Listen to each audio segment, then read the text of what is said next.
Hi guys, thanks for tuning in. This video is going to be all about how to develop a content strategy for your YouTube channel. YouTube has developed this Hero Hub Help content framework that I'm going to dive into, and it's pretty straightforward. So here we go.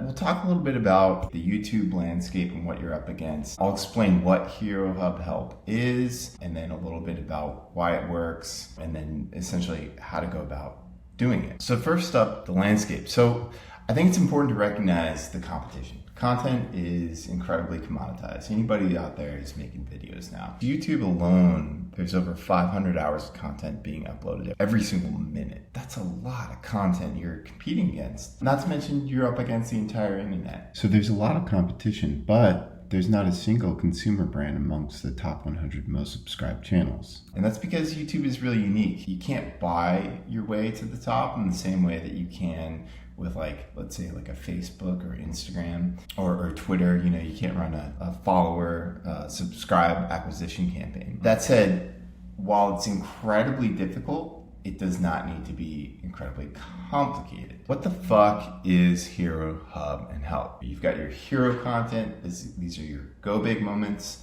Hub is your episodic content, and this really is the foundation for your community. This is the stuff that should be, 80-90% of your content. And then Help is all about capturing consumers based on what they're out there searching for. Great uses of hero content would be a product launch, major brand announcement, or Super Bowl commercial. So the iPhone 11 launches, Apple spends a shit ton of money promoting a gorgeous ad, and it's blasted all over the internet. That's a great example of hero content. Another one is obviously Red Bull's space jump. I mean, this thing was a momentous viral moment. Breaking it down a bit, it should be like maybe twice a year max, where you've got like a big piece of hero content. It's generally around new campaigns and products, or just some sort of a major initiative. This is what those of us in advertising have been doing since the Mad Men era. What requires a change in focus and a shift in thinking is really the hub content. And most brands really struggle with this. To form a community, you need to stand for something that requires a lot of focus. So you want to create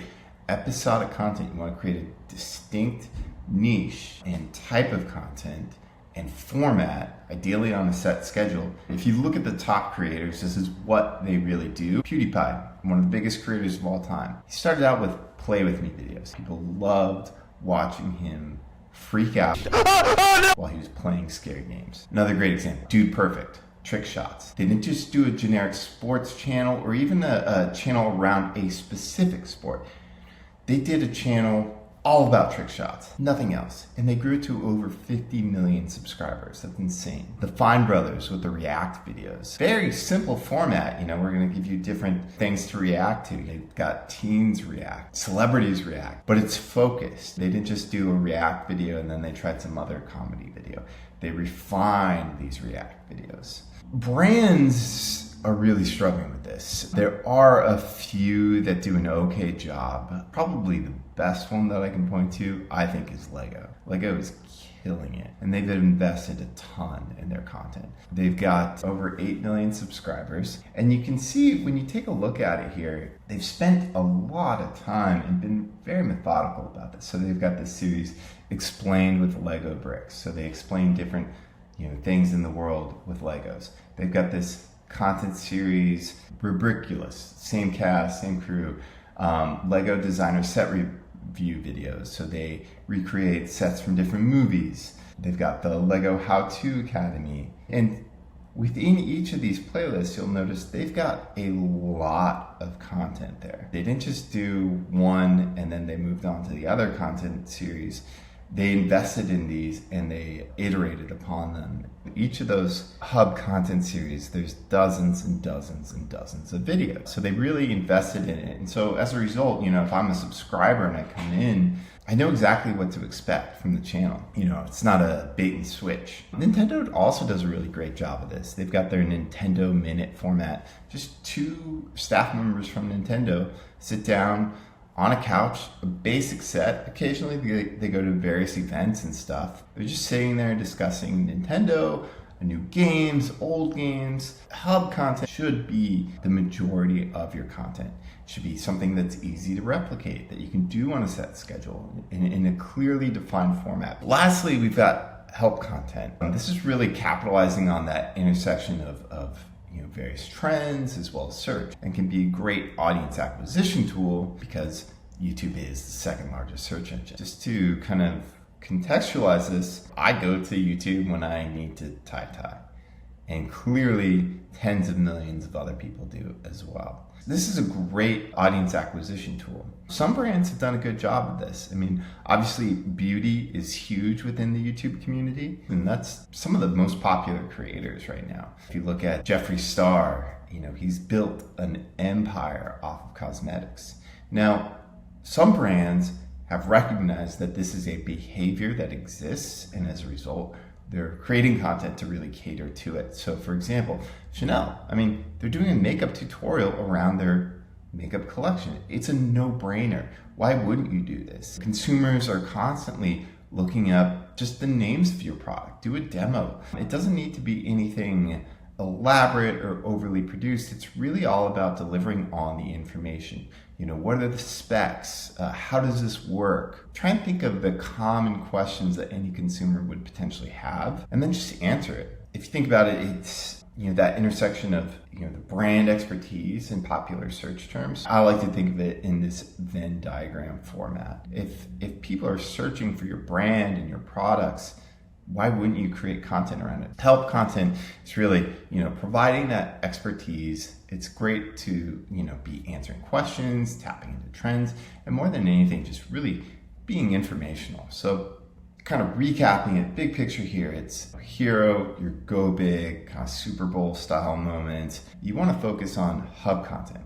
What is the content that you can create again and again and again without it being such a huge drain on resources that's going to cultivate that community? And then lastly, help content, that intersection of search terms, what people are out there seeking, and brand relevance. So next up, we're going to dive into a little bit about why all this stuff works. And I'll approach it from a few different angles. Why it works from the platform standpoint with the YouTube algorithm, and why it works for the viewers, as well as why it works for you, the creator, the brand, the advertiser. From the algorithm standpoint, the algorithm is prioritizing, what's new, what you like based off of your search and watch history, and who you are from a demographic standpoint. And so you want to kind of think about it in terms of like teaching YouTube who likes your content. And that's where that consistency really comes in.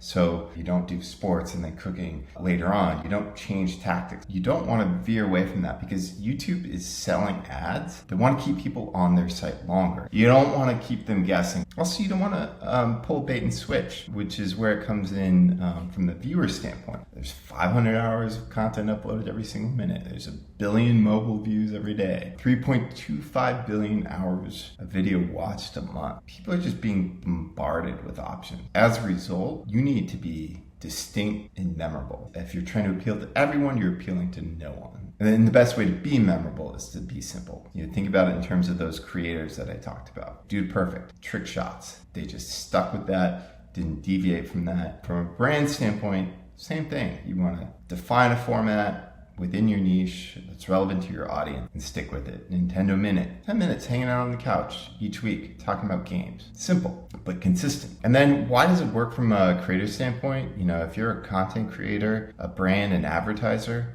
you don't want to reinvent the wheel. And you don't want to reinvent the wheel both from like a resource and a production standpoint because it can be a drain. So resource-wise, it's great.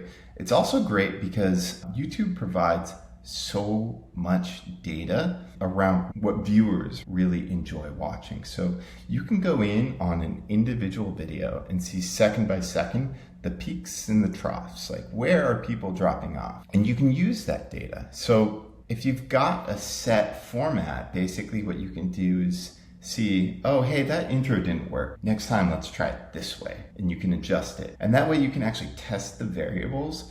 And over time, the goal is to really draw out that watch time. And it takes time, but Compound interest is the most powerful force in the universe. It's a tried and true way to improve. So to kind of recap this section, you want to train YouTube, you want to make yourself really easy to remember, and you want to iterate over time. Leverage that watch time data. So how to do all this? Hero content. I'm not going to spend a lot of time on this topic. This is the area that brands spend an inordinate amount of time focusing on. That said, you want something to make an impact, tap into some visceral emotion. There have been a lot of studies done. If you can actually, through an ad, create a physical representation of emotion. If something is so funny, people laugh out loud. If something is so sad, people cry. Or if something sparks so much anger that they're yelling or jumping out of their seat, it's going to get shared like crazy. So if you want to create something that is a big hero moment for you as a brand, you want to think about it in terms of really driving home the emotional resonance. Hub content. We talked about keeping it simple. You can keep it really simple. 40 of the top 100 channels, it's just like a single person talking to a camera. Somebody with a simple format, they've got a set schedule, and they're just making small adjustments within that format week by week or day by day. If you think about it in that context, it should make your job a lot easier. You can focus on making those small changes to get small gains over time, and you will get there. Help content. How do you come up with this stuff? The past obviously is the best indicator of the future, or at least future behavior. So just research what are popular search terms relevant to you. Google Trends is a great resource for this. You can also look up Twitter, see what people are talking about related to your brand, to your category.